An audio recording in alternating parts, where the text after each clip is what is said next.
Gallery North and our art talk for our current exhibition, Boundless, featuring the work of Christine D'Addario and Terry Elkins. I'm joined today by both artists, as you can see, and we're going to have them all talk about their work and walk around the gallery for us.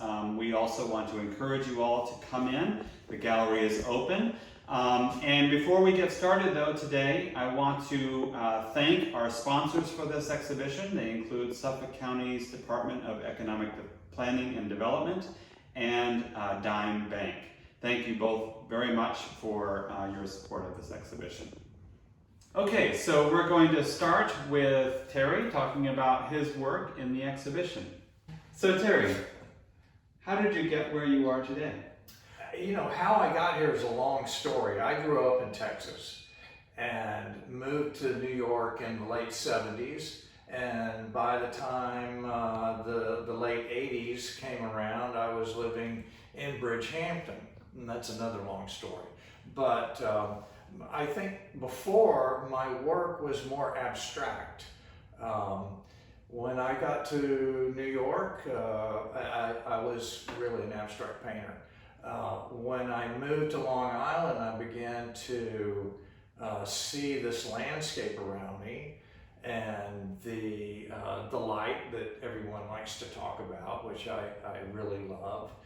And one thing in particular I think is interesting for me personally is that when I moved into the studio that I live and work in now, I found a set of nautical charts. Well, I laid all the nautical charts out, and here's Eastern Long Island, and Block Island, and Cape Cod, and Martha's Vineyard, and you know, so I had a good idea of where I was, which I truly did not understand before, and I didn't realize that there were so many waterways and coves and beaches, and that we're really surrounded by water out here.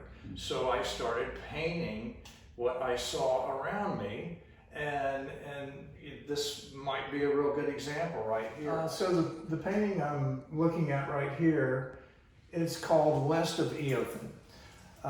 The name Eothen comes from Andy Warhol's estate, and Andy Warhol lived here just on the other side of the beach from this location. And now that location belongs to the Nature Conservancy. So they sponsored an artist in residence, and I spent a couple of weeks out there at the preserve and at Eothen, where Warhol lived and worked, and was able to paint every day. One of the wonderful things about painting outdoors or plein air is just being there, really. And a lot of times I think painting's just an excuse to be outside. I'd rather be outdoors than doing anything else. So this way I can do the two things I like to do, which is paint and work outdoors. But Eothen is in Montauk, and there are a lot of rocky beaches and bluffs. And I think we'll see that when we start to look at the other paintings that I have here. This painting is, obviously, it's the bluffs in Montauk. I've spent a lot of time out there because it's close to where I live. And, it's always a pleasure just to be down on a rocky beach by yourself, listening to the seagulls and the waves and painting.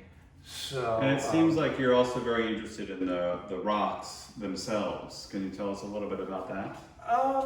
Sure. The landscape, the coastline around Montauk, it was formed a certain way. One of the things that I've taken an interest in being out here and looking at the landscape is how the landscape got this way. So I've done a little homework in geology, and it's a long history of geology that we don't really have to go into. But one of the things that I found fascinating was that Long Island wasn't here 12 to 15,000 years ago. 85,000 years ago, there was the Wisconsin glacial period where this mountain range of ice flowed down across a great plain, which is where Long Island is, and ended about where we are. That's where the moraine on Long Island, the hills go up and down. You'll find a lot of kettle ponds. You'll find, they call them erratics, these gigantic boulders that just dropped and fell out of the glacier. But you know, how did those rocks get there? Well, they were sheared off by the glacier as it passed over the mountains where Vermont is now. And some of the same rocks that you'll find on the beach, those are the exact same rocks that came from certain places in Vermont. And that's how geologists trace this flow or pattern. So imagine a mountain range of ice 1,000 feet high that's hundreds of miles wide. When it starts to melt, that's a lot of water. Sea level rises.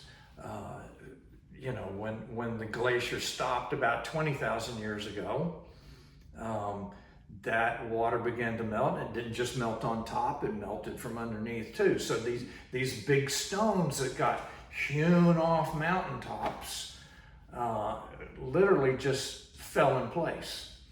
And that's something that you'll notice on all of the beaches in Montauk, the rocky beaches. They're strewn with boulders of different size. I just sort of find this fascinating. And then the fact that I really enjoy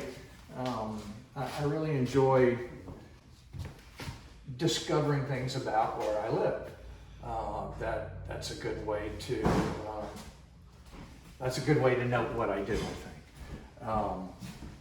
This is also looking west from Eothen, and you can see all of the bluffs, how they jut out all the way along the coast there in Montauk.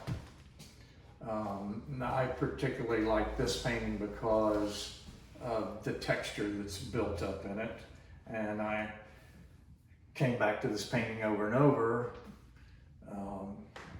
working on it different years. Okay, this painting's titled In the Twilight of Balcom Green. And it gets its name because Balcom Green was an artist who lived on Long Island. He was more of an abstract artist than representational, but he lived on the bluff up here, and this was his view every night. Well, I met the person that now owns that piece of property, and they invited me to come out and paint. So I worked out there for several weeks and was able to watch the change of light and the atmosphere and the humidity that's in the air that changes the color of the way things look. The surface of the painting, if you get up close and look, it has many layers, and the paint is built up by taking paint on the brush and dragging it across the surface. It's a technique, I guess, for lack of a better way to describe that. But I used a fan brush. A fan brush is very flat, and you can load it up with just the right amount of paint. If the paint's too thick on the brush, then you're going to get a blob of paint when you try to drag it across. But if you're careful and you've done this 1,000 times over and over, like I tend to do, you can begin to build up the layers of paint. And at the same time, there are other colors from the layers beneath that tend to shine through or show through. So you'll get a lot of, in this I can still see the underpainting, which was sort of an umber color. And there's a little bit of pink, and there's a little bit of blue in there, and there's some other colors that I always tend to mix in anyway, just so you get a uniformity to the whole spectrum of color that's in a painting. Let's look at this painting just as a comparison. And The light, one thing I noticed about that last one is that you were able to achieve through the underpainting that a light that's similar to the light in this one. In particular, this sort of hazy sunset. right. So this is called Sunrise, and it's very similar in a way to the other one, although the paint is not built up. There's still many layers. One thing I think I could say that for me personally that's interesting about this is that the paint is very thin on the painting, but there's still quite a number of layers applied, layers of paint applied, so that some of those colors still show through. You know, paint can be very transparent. It can, you know, it has an interesting viscosity to it. It can be thick or thin, but also sometimes I try to paint not necessarily into wet paint, but I will let the paint set up, and before it gets too dry, I can come back in and add more color to it. Well, those two colors tend to mix together, and if you're careful, you can control that so that it doesn't just get muddy or blotchy in places. And this painting has got, you know, many layers of paint and color just to get to this purplish color right here. There are 3 or 4 layers of paint that I worked in to get to that point. And you can still see a little bit of the underpainting coming through, you know, that background color that I put on canvases and linens before I start to work. And the one behind it, it also has that very thin painted quality to it. And you know, I'm thinking I just have to say to myself when I'm working like this, I guess I have a tendency to want to draw into the paint more instead of just putting brush strokes down. There's a little bit of detail work in this painting. The house that used to be the Kennedy House in Georgia. I think my work has evolved a little bit in the way that I approach painting. I used to paint very thick and very heavy, and I've learned through practice and many mistakes, and like I had mentioned once before, I probably have a rack of unfinished paintings that just seemed like they were going nowhere, and so painting very thin was something kind of new for me. I have always liked looking at painters of Long Island, the earlier painters like William Merritt Chase, for example. If you look close at one of his paintings, you can see a lot of that underpaint underneath showing through. You can see the linen. You can see his gesture too. You can see the sketches. Mm-hmm. And then he had this just wonderful ability to just put in a few marks and it looks like a plant. I wish I could do that, you know, and sometimes I'm able to pull it off. And when I do, I feel like a genius. I go back the next day and try the same thing, and it just doesn't quite work that way. Well, I'm curious to know about this painting in particular, and I was wondering if you could spend a little time talking about what's going on here, because you talk about, the title talks about this being your nightlife. Yeah, well, it's called Town Line Road, also known as My Nightlife. Town Line Road in Wainscott is the closest way I can get to the beach. So I'm about 2 miles from this beach, and I could literally just go straight down to this beach from where I live. And I spend a lot of time there because it's close, day and night. So one night I was down at the beach, and it's a moonlit night. Beautiful, glassy, calm water. You can see the reflections in the water and the waves from the boats that are out on the horizon, and that reflection just drops all the way down to the shoreline. The waves are rolling in, and as the waves come up, they're just solid black, and these wonderful white layers and background and reflections behind the waves. So it's part made up, having spent so much time down there, just looking, just observing. I've incorporated some things from different nights, and this could be a fog bank. On the horizon, you can tell that it is more of a fog bank. You can actually see that if you're down at the beach at night. Sometimes it just does tend to roll in that way. So there are a lot of observations that I've made just spending more and more time down. And these are the little things I see. This is probably more made up than I actually saw it, but I did see this halo around the moon, and it's also it's a different approach to a painting than what I normally do.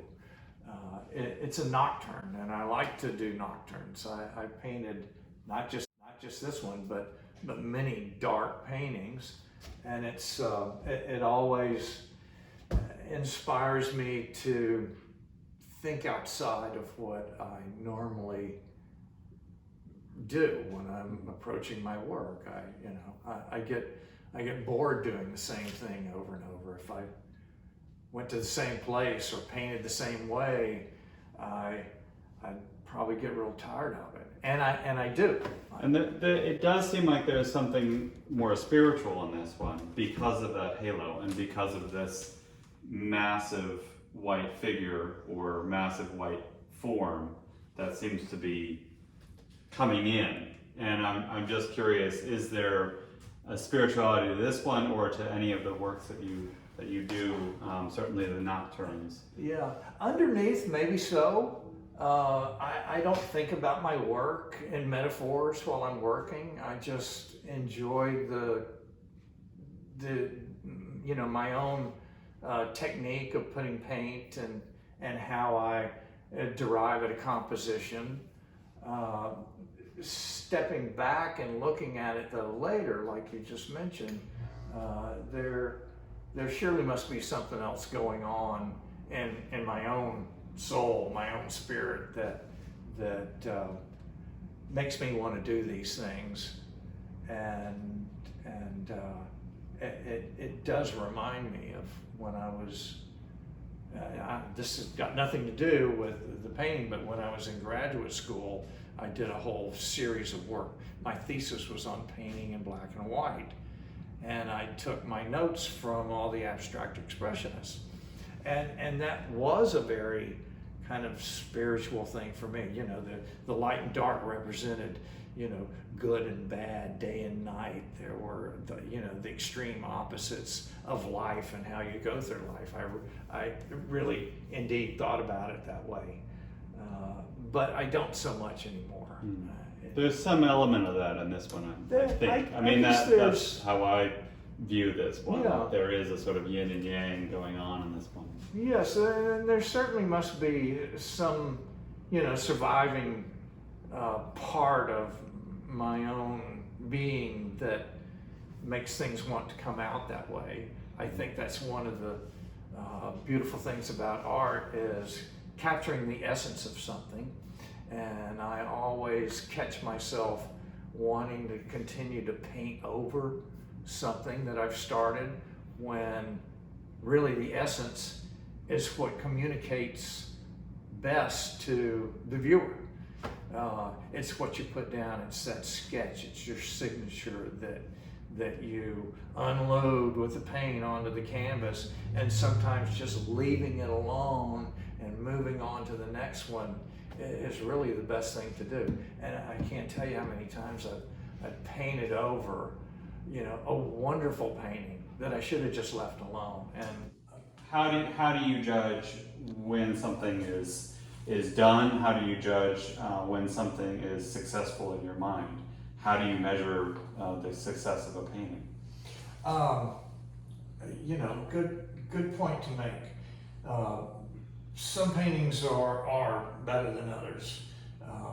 Some attempts just don't turn out the same way.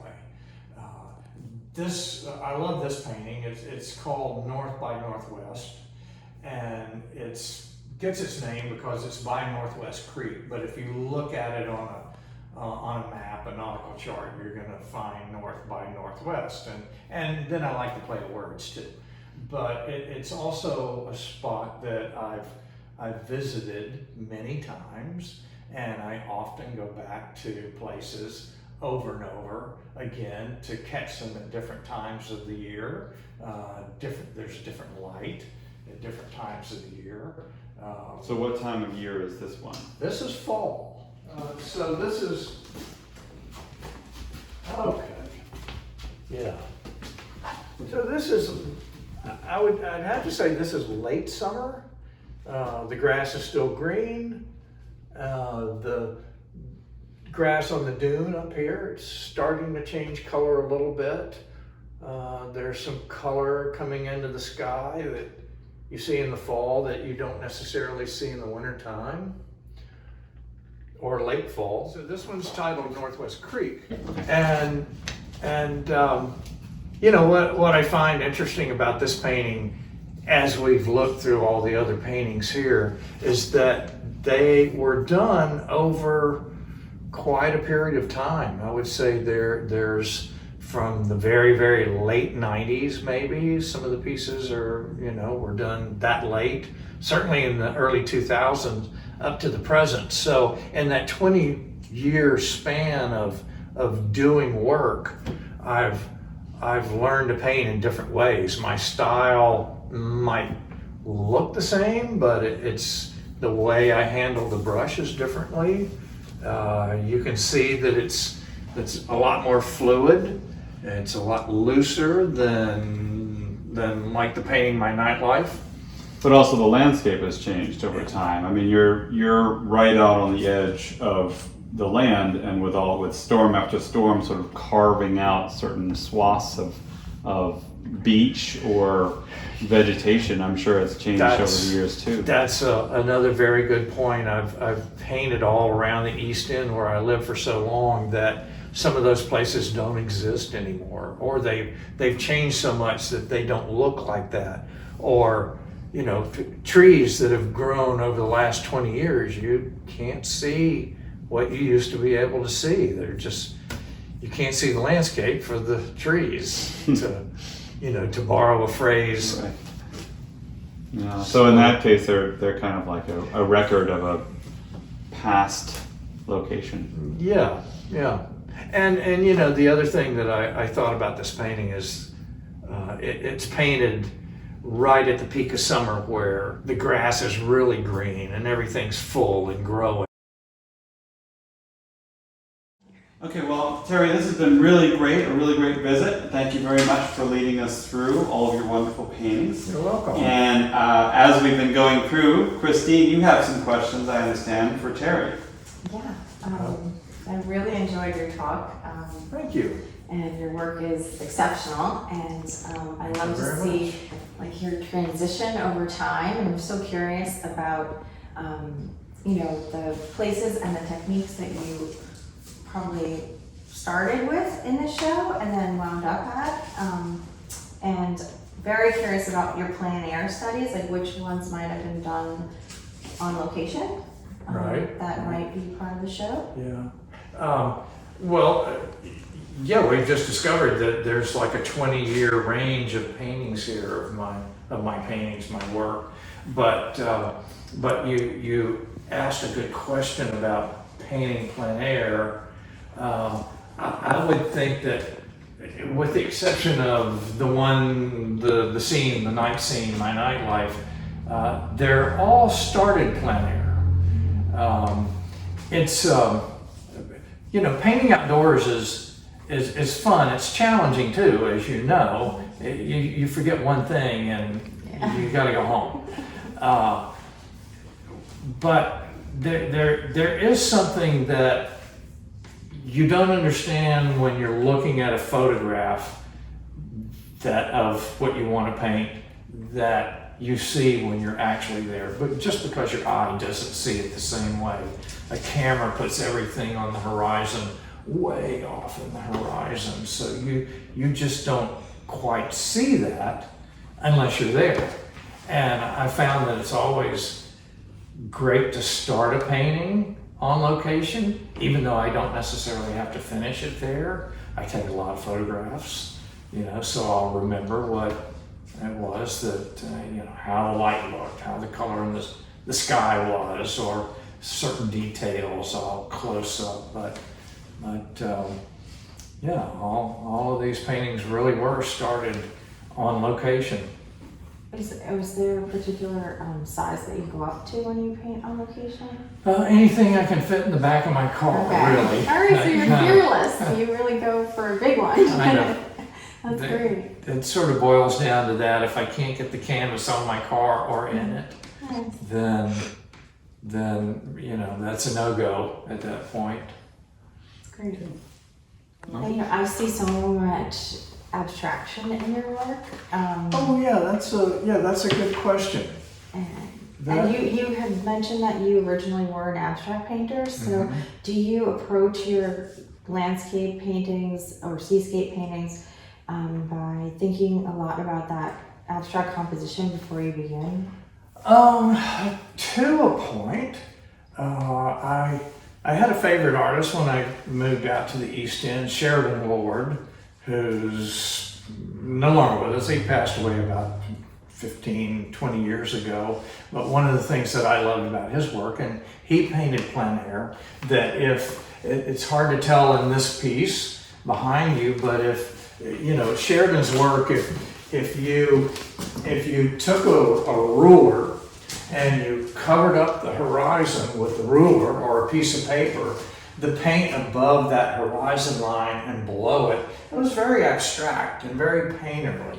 And I always love that quality, and I try to do that in my own work. I want the paint to be painterly. I want it to look as nice as it possibly can. And then I do find myself, standing back from my own work and, doing this or holding up a ruler or a piece of paper just to see, does it look good? If it's not a landscape, does it look good as a painting?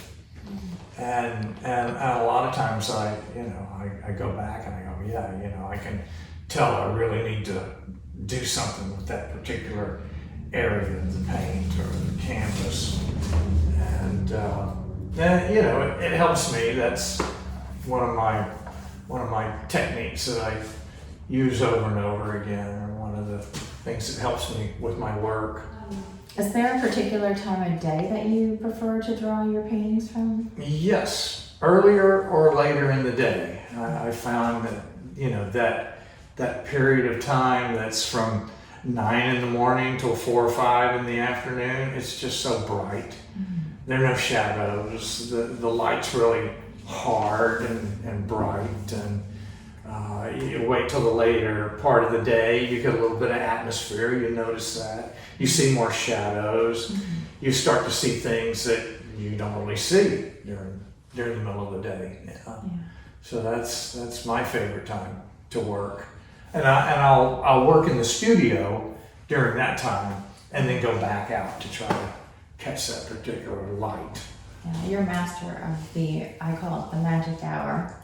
Oh, thanks. Yeah, it is the magic hour when you get out there and you've got 1 hour to capture it, and you Pretty can't much, possibly yeah. do it, but you Yeah, try you anyway. nailed it. You got that atmosphere. You just have to keep coming back at that hour again, day after day, and hope that it doesn't rain, or the light's the same, or it doesn't get foggy, or anything could go wrong.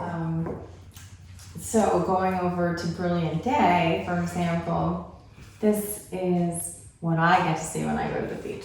So we go to Southampton in summer, and this is a classic Southampton afternoon, not even afternoon, midday. So I have 3 children, and they, little girls, and not so little anymore, but we go right in the middle of the day when it's super bright and not really that interesting to paint. I've been told by some master painters, why don't you go in the morning or in the afternoon? And I just can't get there. But I really hope to in the future. But for now, I get to paint this part of the day, which I really love anyway. It's when, the light is the brightest and the warmest, and the sand is just super golden. We're really lucky to have the most beautiful beaches in the world right here in the Hamptons. And so I try to capture that golden sand and the wispy sky. I love when it's a cloud day. That's my favorite kind of day to paint. That's why it's amazing to see how Terry embraces these cloudless skies and makes them look so gorgeous. It's impressive, very impressive to me. But I like to work on my clouds as much as I can, and waves are important to my works. I feel like the ocean is very spiritual for me. Being at the beach is extremely positive. It's a place where you get a lot of positive energy from. There's something called blue space that they talk about in science that says that, being out in the open, the expanse, feeling that boundlessness can be very, healing for your body and your mind and your spirit. So that's what my work is mostly about, trying to share that with the viewer as best I can through paint on a canvas. Okay, and now we're here with Christine D'Addario. Christine, thank you so much for joining us today. Tell us a little bit about yourself. Thanks for having me. I am happy to be here at Gallery North having this amazing summertime exhibition with the fantastic and talented Terry Elkins. Thank you, Ned and Kate, for designing this incredible show. You guys are wonderful curators, and I really appreciate being a part of it. Well, we're only as good as the paintings that are on the walls. So, and that's what everyone is here is to learn about today. So, Christine, can you tell us a little bit about your work? Sure. I was thinking about also sharing a little bit about my life and my artistic process. I am, as you know, a Long Island fine artist, and I live in Locust Valley, which is on the North Shore of Long Island. I have been painting since I was a very young girl. I started off drawing when I was very little, and my mom decided to put me in a painting class, oil painting class at like 5. And it became one of my greatest passions in life, along with the piano and music. And I grew up in Queens, and then we moved to Northern California, and we visited New York every summer and Christmas time, and I have some of my fondest memories on the beach, the beaches of Long Island. So I feel so lucky and grateful to live here now, and I have a great appreciation, especially for our summer season, because it's so fleeting. And I try to pour all of my love for the beach into my paintings. Much of my inspiration comes from our coastlines, especially Southampton, because that's where we are fortunate enough to spend a lot of time this summer. And this painting is one that I really enjoy. It is called Beyond Boundaries, and I think it pairs really well with this show called Boundless, because it is about that feeling, that carefree feeling of being on a big, open, expansive beach and enjoying the day and the colors and the light, and that's what I try to communicate in my work. A lot of positive energy, so that the viewer can sort of unwind and detach from the distractions of their everyday life, to take in something that is handmade by a human, and painted, from much observation that I've experienced at the beach. I wanted to talk a little bit about my process, which is I love to paint plein air. That's one of my favorite things, the same as Terry had mentioned before.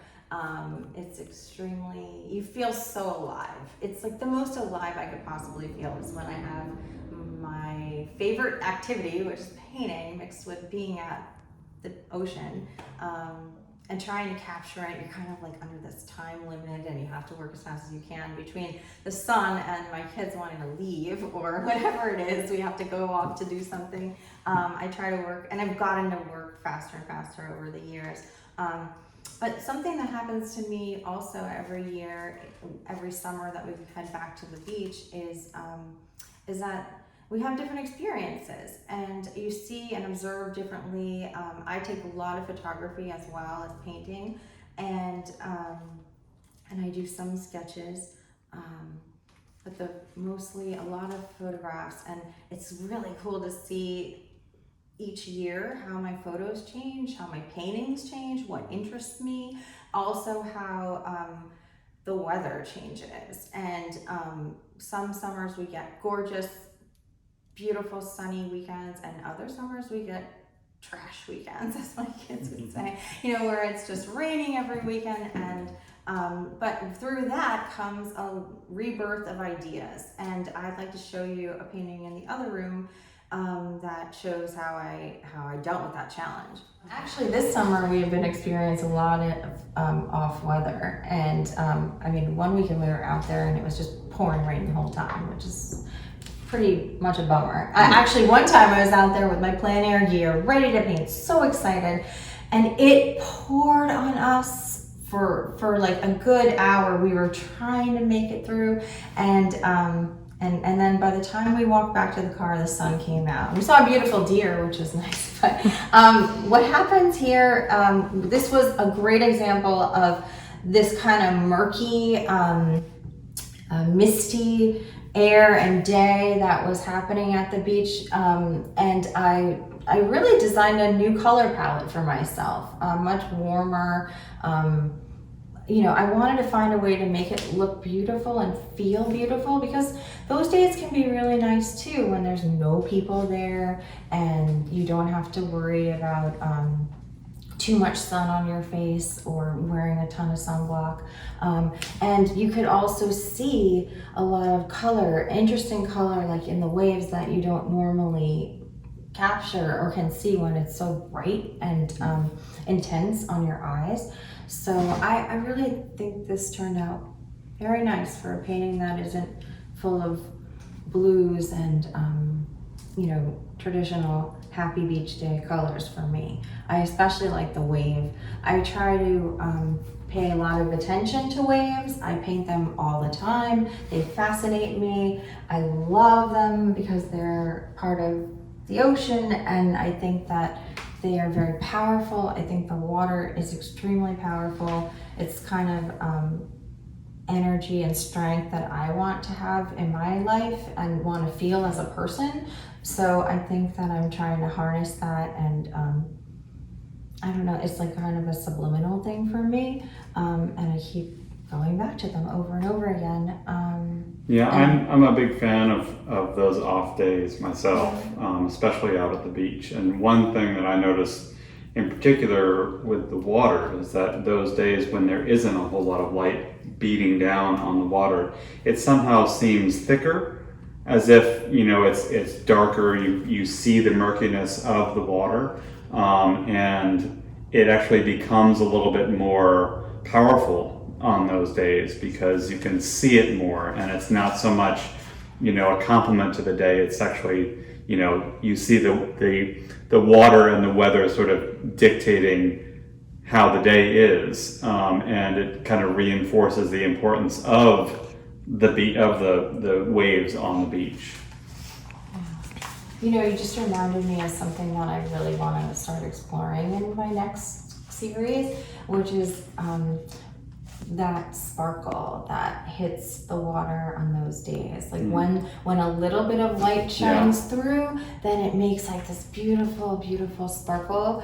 And I just think there's something special about that. It's worth working towards.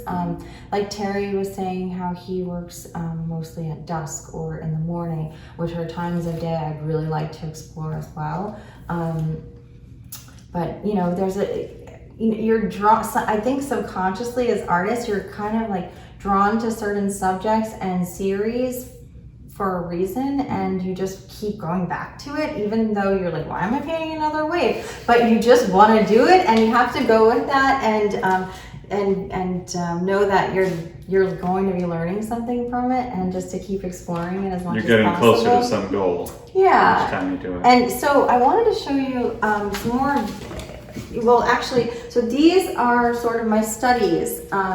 I have a bunch of them here because I really like to work out my ideas small first, and then if it really interests me, then I will maybe make it into a larger painting. And they're just fun. They're very fresh, and it's a practice. I have to paint. Like, I get very cranky if I don't paint. So being able to, you know, pull out a little 6x6 canvas or 6x8, either to paint plein air on a tiny canvas or just to do a little something at home makes me feel so happy. And I like that it gives my, people that like my work, it gives them an opportunity to have something that they could keep in their home, and if they don't have the space for something really large. Yeah, this piece, it was so much about the sky. And actually, this was such a cool moment at this. There were children here. I really like painting children as well. And their silhouettes were here, and there was a plane coming through with like a big sash on it, and it was one of those army planes. And that's something really unique to Long Island, is that when you're out on the beaches, sometimes you see jet fighters, and sometimes you see like the old-fashioned army planes that have like teeth on them, or like they're painted. But anyway, these kids were going wild and so excited about this antique plane that was flying above. It's really beautiful. But most of all, like I painted this guy many times. This whole painting, like Terry said, sometimes you wind up painting them multiple times while you're working on them, and it's really tricky, and you have to know when to stop. But this felt right to me at this point, and but I could have kept working on it. So this painting is called Reflections, and it is beautiful reflective clouds over the salt marsh near our house. And I spend a lot of time in the car, because when you live on the North Shore all the way close to the water, you're about half an hour almost from the LIE, or at least 20 minutes if you're lucky. So I'm always looking out my window, and I'm always studying the clouds, and I get really excited on the days when the clouds look like this, and I go down to the beach on those days and try to absorb it and observe it, and it helps me bring it to life on the canvas. So I also like to almost kind of exaggerate the perspective on the clouds, so it makes you feel very uplifted when you're looking at them. And these are really like kind of doing that. And sometimes this water recedes, and then you see like that murky mud on the ground. But this was such a gorgeous day where they were really almost like a mirror of themselves.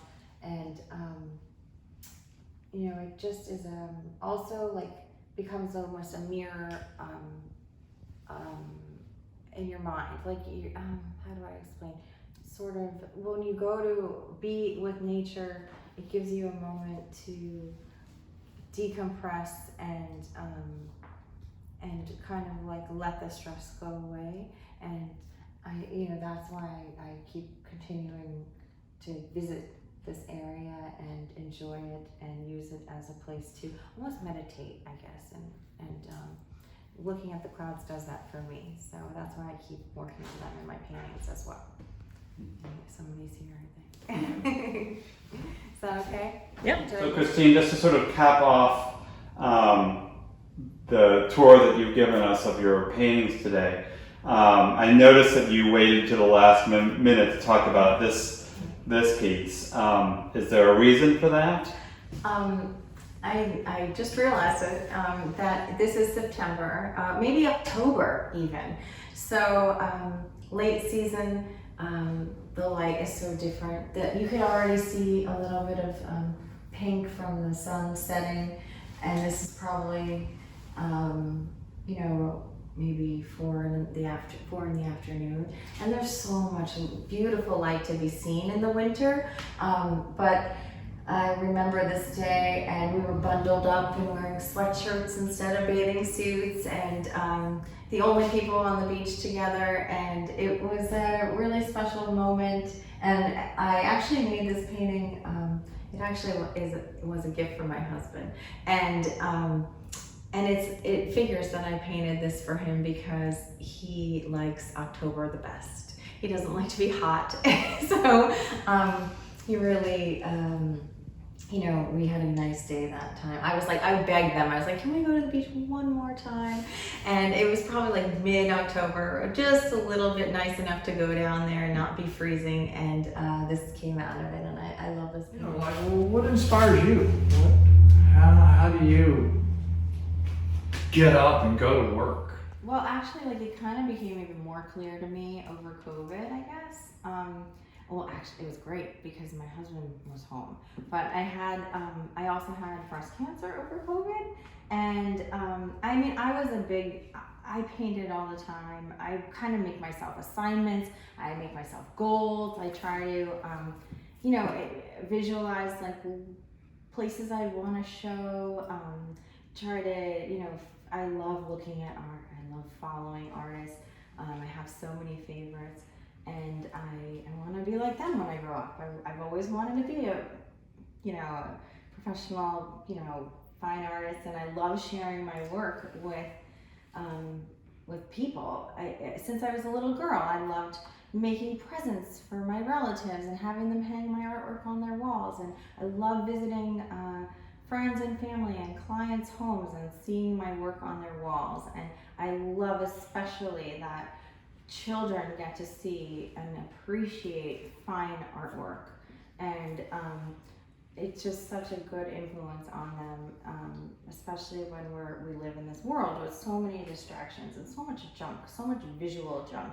So I really do it to try to break people out of that monotony and have them look up. And when you make a painting that large of the beach and it makes somebody feel something, if it gets their blood pressure to reduce, if it makes them feel de-stressed for a second. I love when a viewer walks up to my painting and says, ah, and you could just see their whole body relax and their shoulders go down and they say, oh, I feel like I'm there right now, or I wish I was there, or it might inspire them to say, I gotta go to the beach, So those are the reasons why I'm pushed to do it, and I'm always excited about a new painting to do. A couple of weeks ago, we went down to the salt marsh by my house, and I try to look out for this cloud days and make sure that I go down to see those sunsets, those really good sunsets. And so I already know my next 3 pieces that I would love to make. But it helps me a lot when I have goals in mind, and that gets me to go into the studio and work. And over the past year with breast cancer during COVID, I had this kind of fire under my belly, even more so, and opportunity, because I wasn't as distracted. I didn't have to drive places. I didn't have a huge busy social life. I had to go to chemo. That was the excitement for the week. and thank God I was okay. But it really made me feel very grateful for, every day and wanting to get up and do something fun and enjoy and embrace the moment. And like, I try to think like, what could I do today that's going to, have a good positive effect on my health, hopefully. And painting is definitely one of those things. So Yeah. Well, you mentioned something, and it reminded me of one of the nicest compliments I got on my work one time was someone that said, I came home from work, collector, and I came home from work one day and I poured myself a glass of wine and I just sat in front of your painting and tried to take it in and understand what you were doing. And I think it gave that person so much pleasure just to relax. And it's true when you're looking at artwork, it really does calm your spirit and takes you out of the world that you're in and puts you in a space that it's just you and the canvas, and that's what you're looking at or working on, and that's very nice. Also, sometimes I get up in the morning and I tell myself, what I get to do today? Paint. Yes. So to paint. And I'm grateful for that every day. That's what I get to do. Yeah. But so lucky, so grateful to be able to have the opportunity to paint, and we're lucky, really lucky. Yeah. And it's it's nice to be showing here in the gallery with you. I think it's gonna I love how Kate and Ned paired our work together. I think it really has that calming effect. It's a great looking show, and I love it. we hope a lot of people will come in and check it out. Okay, well, thank you very much, both of you. Christine, Terry, thank you for talking about your work, sharing with us your experiences and your creative process and the inspiration. Also, thank you again to our sponsors, Dime Bank and Suffolk County Department of Economic Planning and Development. Have we forgotten anything? Yeah, don't forget, join us at the reception. It's on Thursday, July 29th. And in the evening, it's going to be lots of fun. From 6 to 8 p.m. Yes. Visit our show. It's a must-see. Put it on your summer bucket list. It's our first in-person reception. I can't believe I forgot about it. So please come see us. We'd love to see you in person. Both Terry and Christine will be here, and they'll be able to meet them in person. So come on down. Don't forget to like, comment, or subscribe if you enjoyed what you saw today. And feel free to ask us all your questions about our artwork. We'll be sure to get back to you.